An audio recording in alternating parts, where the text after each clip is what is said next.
Hello. Life is all about perspective, I guess. I don't know.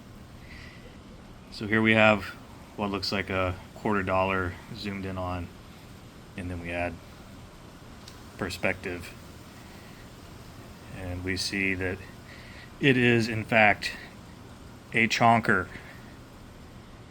Not a 2 ounce chonker this time, but a 5 ounce chonker. 5 ounces is pretty big for a coin.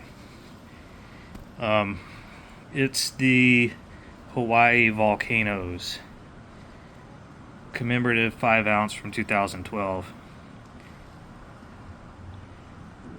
Let's look at the lava. I guess this would be lava, right? What's the rule? Magma is when it's still in the ground, lava when it's above ground. Is that the rule? Some of you geologists out there educate me. But it's really cool, the flecked pattern. It really captures the dynamic element of an explosion in progress. It looks really cool when it catches the light. I like it. So yeah, I've been aware of this 5 ounce chonker for quite a while. It's always on the list. I guess I always hesitated to get it because it's always been kind of a premium piece, and I figured I would get it when the time was right. Time's right. Silver's rallying a little bit. Plus, I got a good price on this, and premium wasn't so bad, so it was a good time to acquire several ounces of silver combined with the premium on this one not being so bad at the time, and it was time to pull the trigger. So of course I had an interest in this because I live in Hawaii. As many times as I've been to the big island of Hawaii, I've never been to Volcanoes National Park. I have spent some time dealing with the volcanoes. When Kilauea erupted, it had the big one some years ago. I don't remember the exact year, 2016, 2017. Somewhere thereabouts, Kilauea erupted. Entire neighborhoods were destroyed. People lost their houses. The lava zones in the southeast portion of the island, there was a lot of destruction, and it was continuously erupting for a long time. I was there for a month. I was part of the Army National Guard at the time, so I assisted in setting up vehicle checkpoints to keep people out of dangerous areas and to monitor air quality, assisting in a command center that had multiple agencies, not just the local authorities, but like FEMA, Red Cross. It was a very interesting month.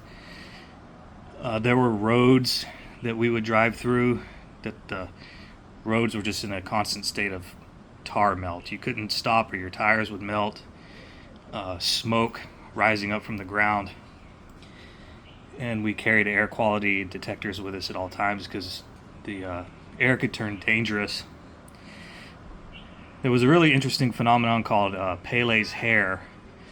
It's the gases and emissions from the volcano would turn into like fiberglass in the air and rain down like literal follicles of hair.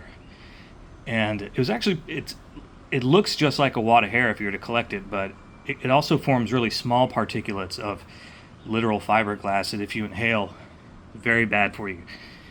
Can really damage your lungs, cause cancer down the road. So we had to constantly monitor for Pele's hair and keep people out of those areas.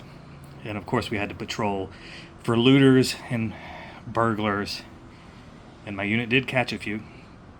No shots fired, but suspects were detained and handed over to the local police. There's always that criminal element. But yeah, it was a fascinating month. That volcano was always billowing smoke on the horizon, turning the sunsets deep orange. It looked like Mount Doom from Mordor on the horizon. And the locals really came together, just without any government or authority interference or prompting. The locals would just set up their own checkpoints. They'd bring blankets, they'd bring home cooked food, no questions asked. Anybody could drop off, pick up. Never seen anything like it in my life. Well, I'm getting long-winded, but that was a major factor in why I got this too. So there it is, 5-ounce chonker. Hawaii Volcanoes. I think this one is going to go in the deep stack. I'll see you guys tomorrow. Cheerio.